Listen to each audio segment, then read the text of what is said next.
Hachi, ¿cómo estás? ¿Qué tal? Buenas tardes, Pared Polorín. Te presentamos, como siempre, ansiosos de que compartas información con nosotros.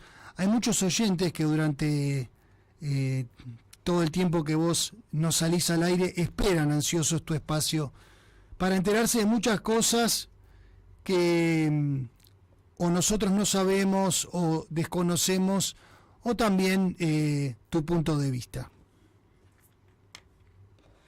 Gracias. Bueno, me alegro porque eh, me parece que todos más o menos podemos enterarnos hoy en día de lo que está pasando acá, allá o en el mundo entero, pero me parece que lo más importante es tener una mirada en todo esto que pasa, que aunque no nos afecte a nosotros, o sea, armenios que vivimos en la diáspora y sobre todo en, digamos, países geográficamente tan lejanos de Armenia, aunque no nos afecte directamente, sin ninguna duda, va a tener un gran impacto porque estamos en vísperas, quizá, de decisiones que pueden introducir cambios radicales y no siempre en el buen sentido, ¿no? En un sentido que apunte a una mayor agrupación, a una mayor unidad, a una mayor integración, a un mayor acercamiento de distintas facciones, de distintas partes de los armenios en el mundo y en Armenia.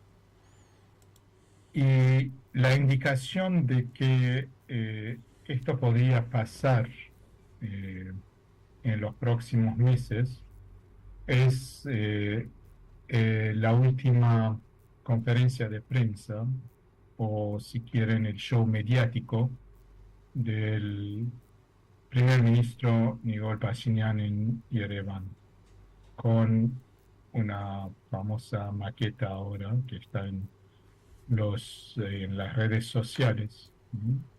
Dando vuelta, mostrando que es Armenia, con un mensaje fundamental diciendo que tenemos que preservar esto, que significa primero, olvídense de Artsaj, pero esto no es ninguna novedad. Segundo, que si hay concesiones que tenemos que hacer en lo que él llama la delimitación y la demarcación, palabras que usa también eh, en el latino, lo que sea, pero no en armenio cuando habla de esto. Y hay que ceder partes de los 2.980 que ahora ya son 2.874.000 kilómetros cuadrados, según dijo allá a Azerbaiyán, lo tenemos que hacer. No lo dice directamente, pero este es el mensaje, esta es la forma de preparar una opinión pública, fundamentalmente en Armenia, porque realmente hace mucho que no le importa la opinión pública en la diáspora y que la diáspora no tiene ningún mecanismo para tener un impacto sobre lo que pasa en Armenia. Y esto porque en los pasados 30 y pico años nunca pudimos crear este tipo de mecanismo.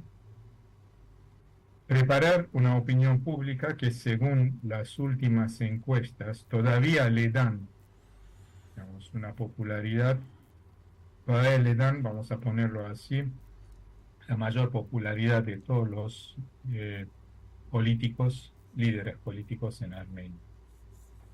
Pero cuidado, una popularidad que ya está a nivel del 15%, según la última encuesta que se hizo pública hace unos días. 15%. ¿Mm? ¿Eso qué quiere decir? Que una mayoría de la opinión pública en Armenia no tiene confianza en nadie, en ningún líder político. Y uno puede decir que, bueno, las decisiones pueden no pasar, pero la otra cara de la moneda es que a nadie le importa ya qué es lo que puede pasar.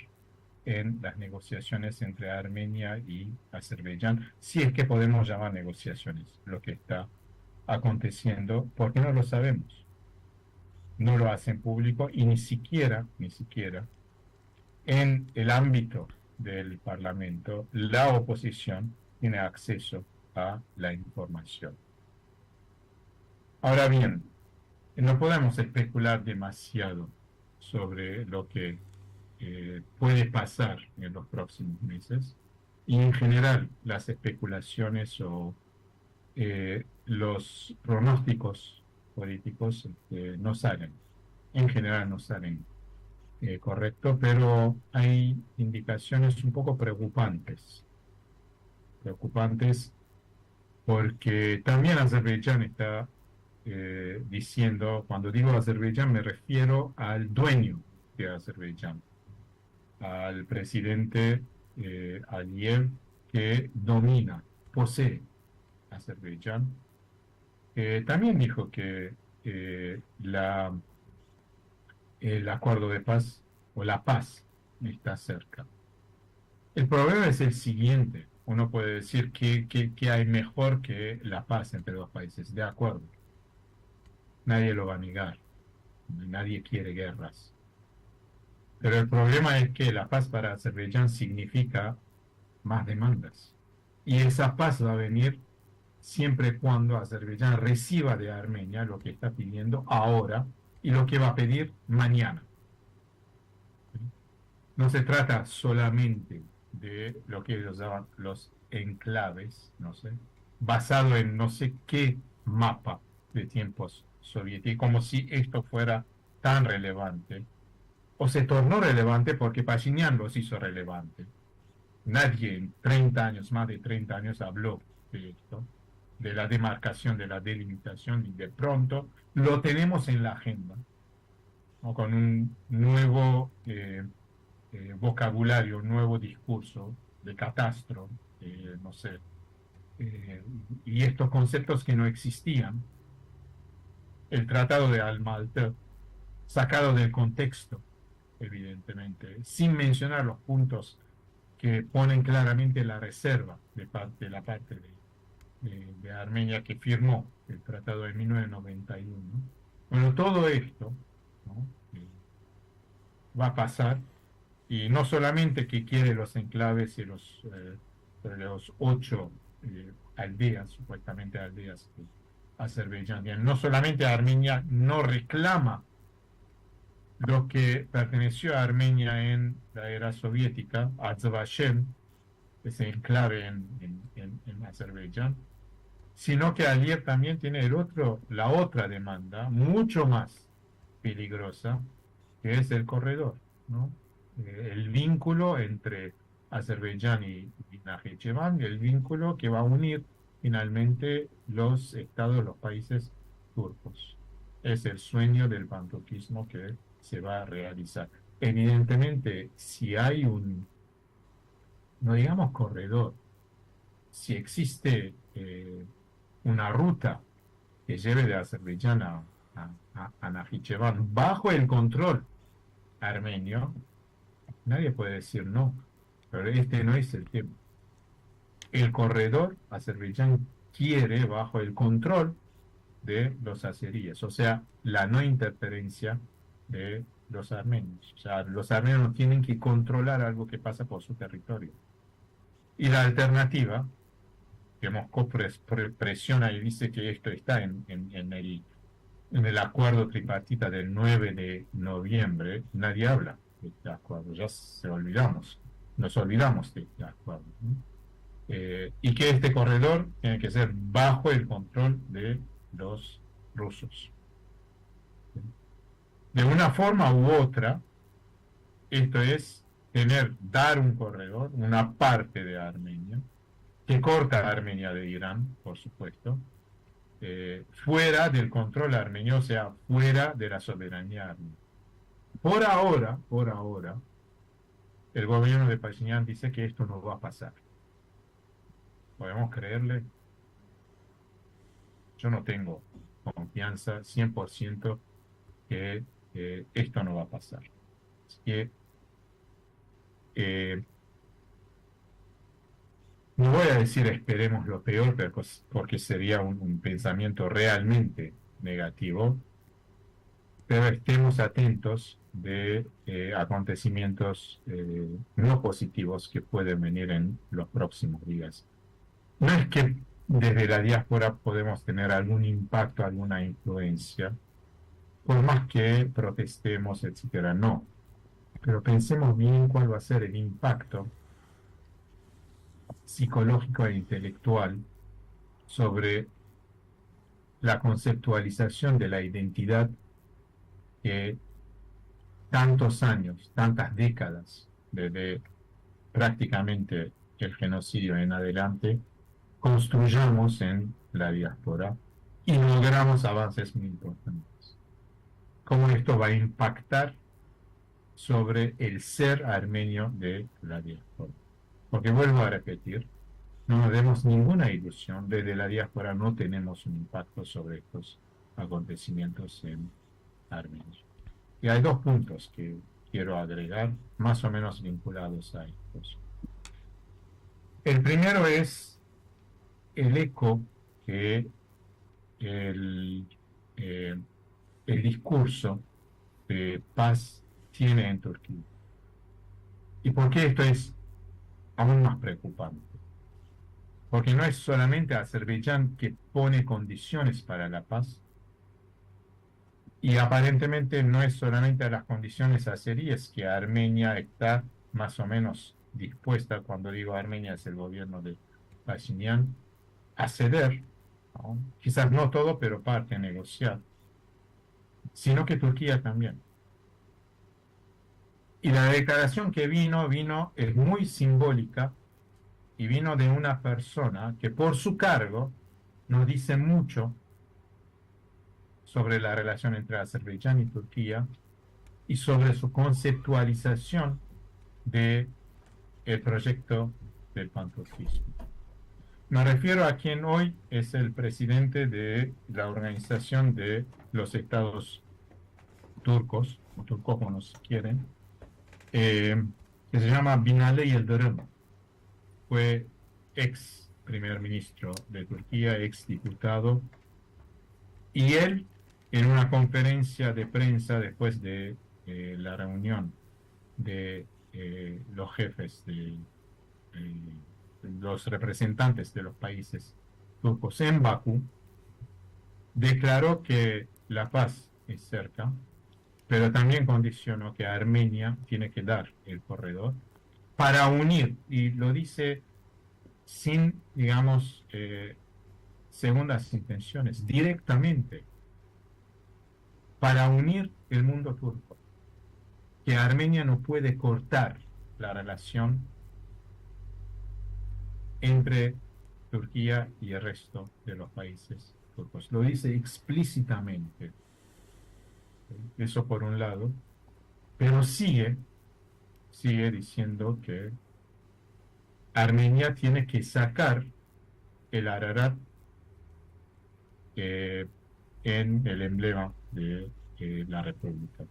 En otras palabras, olvídense de Ararat y no se va a llamar Ararat, se va a llamar Agardağ, así como los turcos llaman a la montaña sagrada. ¿Sí? Vuelvo a repetir que es un ex primer ministro, ex diputado turco y hoy presidente de la Organización de los Estados Turcos.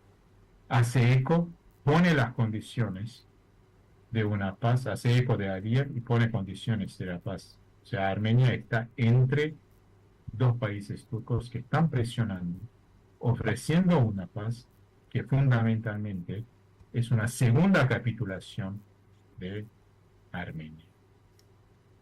Ahora bien, ¿cuál es la salida de esto? Si es que hay una salida. Si es que todo esto nos lleva a un fatal desenlace, digamos. Aparentemente, la apuesta que tiene Armenia hoy en día es el apoyo desde, en general, Occidente, pero fundamentalmente Europa y Francia. Hay algo muy cierto, que la presión de Occidente, los países occidentales, europeos fundamentalmente, y Estados Unidos, está haciendo pensar dos veces a Aliyev a comenzar desde ya la guerra que va a significar una pérdida importante de territorios armenios. Sobre todo cuando empiezan a enfocar a él personalmente. ¿Sí? La apuesta de Armenia parece ser Occidente. Ahora bien, ¿hasta qué punto esto puede ser una garantía suficiente para que haya una paz que, digamos,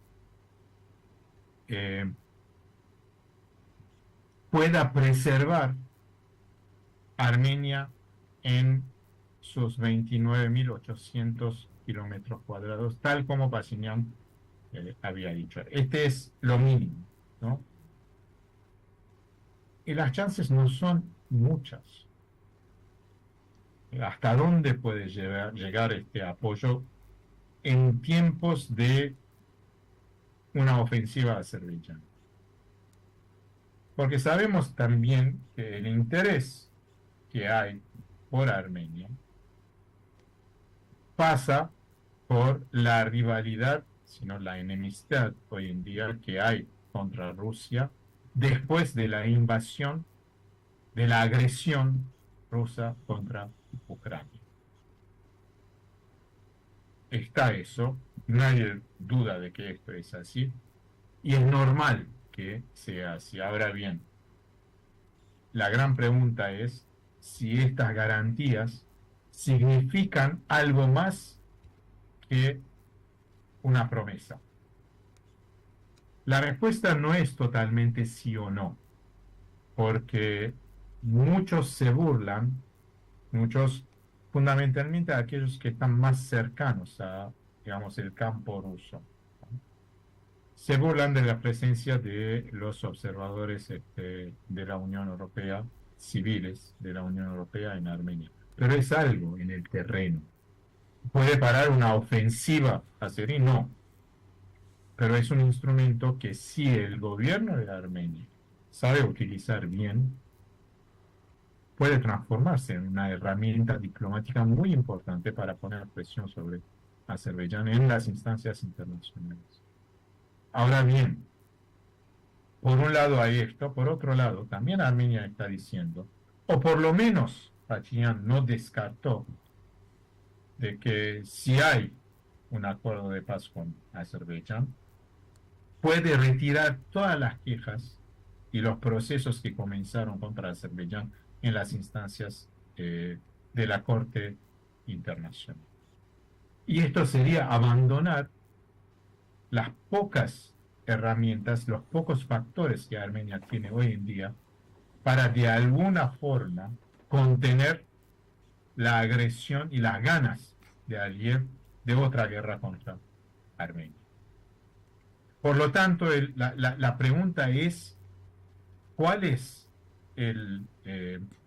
digamos, la garantía que el gobierno de Armenia tiene, que con esta política, que aparentemente dio un giro bastante radical, bastante visible después de la visita de Pashinyan a Múnich hace 2 semanas atrás, ¿cuáles son las garantías que tiene el gobierno de Pashinyan que esto puede contener a Azerbaiyán? Una gran punto de interrogativo. Ahora bien, el último punto que hay, que creo que es importante pensar en este punto, es la declaración, la resolución del Parlamento Europeo. ¿Okay? La resolución del Parlamento Europeo donde dice muchas cosas, incluyendo el derecho del pueblo de Artsaj de volver, de tener el derecho de volver a sus casas bajo garantías internacionales. Y esto es muy importante para Artsaj. Y de hecho, hubo una declaración ayer firmada por partidos políticos, organizaciones tanto de Artsaj como de Armenia, apoyando apoyando la moción de regreso a Artsaj, de los artsakí a sus hogares bajo protección internacional, ¿no? Un mensaje claro a Moscú. ¿Okay? Entonces dice esto, dice varias cosas, advierte a Aliyev de no seguir con su política anti-armenia, ¿no? Culpa a Azerbaiyán, ¿no? Llama por la paz, pero dice que Azerbaiyán no tiene que demandar más territorios de Armenia, pero hay un punto que puede generar eh, satisfacción e ilusión y nos puede llevar a conclusiones equivocadas. ¿Okay? El Parlamento Europeo dice que apoya, si hay deseo de parte de Armenia de formar parte de la Unión Europea, y si Armenia sigue en el camino de las reformas democráticas, el Parlamento Europeo va a apoyar el pedido de Armenia. ¿Okay? El Parlamento Europeo no puede tomar una decisión qué país puede empezar un proceso para ingresar en la Unión Europea. Eso lo toma el Consejo Europeo. ¿Okay? Pero sin ninguna duda esta declaración es importante y generó muchas expectativas, muchas dudas. ¿Es algo positivo? Absolutamente. Por lo menos aquellos que tienen una vocación europeísta en el sentido de valores, democracia, derechos humanos. El problema es que no es el Parlamento Europeo que decide esto. Y generar la ilusión de que es inminente una entrada de Armenia en la Unión Europea puede ser muy equivocado. Puede ser muy equivocado. Una vez más, yo creo que es una resolución muy importante a tomar nota, a pensarlo, pero también estudiar el caso de otros países, empezando por Georgia, Ucrania, ¿no? Que está en la lista, primero en la lista, para entrar, sobre todo después de esta guerra, esta invasión rusa, y tener bien claro hacia dónde se puede dirigir, digamos, cuáles pueden ser las consecuencias de esta resolución del Parlamento Europeo. Y voy a cerrar con esto. No es la primera vez, por supuesto, que el Parlamento Europeo toma una resolución sobre el caso armenio. Y lo pongo no Armenia, armenio en general. Ahora bien, ¿se acuerdan la primera vez que hubo una resolución en el Parlamento Europeo, ¿no? Es en 1987, cuando el Parlamento Europeo por primera vez declaró reconocer el genocidio armenio. ¿Okay? Ahora bien, hay muchos escépticos y hasta digo neciamente cínicos que en aquel entonces y hoy nos dicen, ¿y qué pasó? Eso es no saber interpretar las resoluciones que se toman a estas instancias en su importancia y en sus limitaciones. Porque en 1987, si bien sabíamos que esta resolución no iba a llevar ni a presionar sobre Turquía, ni pasar esto, no iba a hacer esto, igual era un logro político muy importante para la diáspora en aquel entonces, que prácticamente llegaba a las conclusiones en la lucha por el reconocimiento internacional del genocidio que empezó en 1965. Cuando digo en conclusiones es concluir una etapa de 20 años, no es que se cerró el tema allá. Entonces fue una resolución muy importante, aun cuando esta resolución no iba a tener implicaciones prácticas. Eso lo digo en aquel entonces y hoy a todos los cínicos que dicen, y una declaración, ¿qué puede dar una declaración? Una declaración es una declaración si sabemos el valor de esta declaración en términos políticos. Y una gran pregunta, ¿a alguien se le ocurrió analizar la resolución de 1987 y vincularlo de alguna forma a esta resolución? ¿Podemos tener una narrativa que puede acercar? La verdad es que no, por lo menos yo no lo leí. Por lo menos yo no lo leí. Es un esfuerzo. En Armenia dudo que haya una voluntad de pensar de esta forma los acontecimientos en instancias como el Parlamento de la Unión Europea. ¿Somos capaces en la diáspora de pensarlo así? Muchas gracias. Hachik, te agradecemos como siempre el detallado informe que nos haces cada vez que participás de Audición Armenia con Midas. Haces reflexionar a muchas personas, también nos informás, así que te agradecemos muchísimo. Esperamos pacientemente tu próxima intervención y que los eventos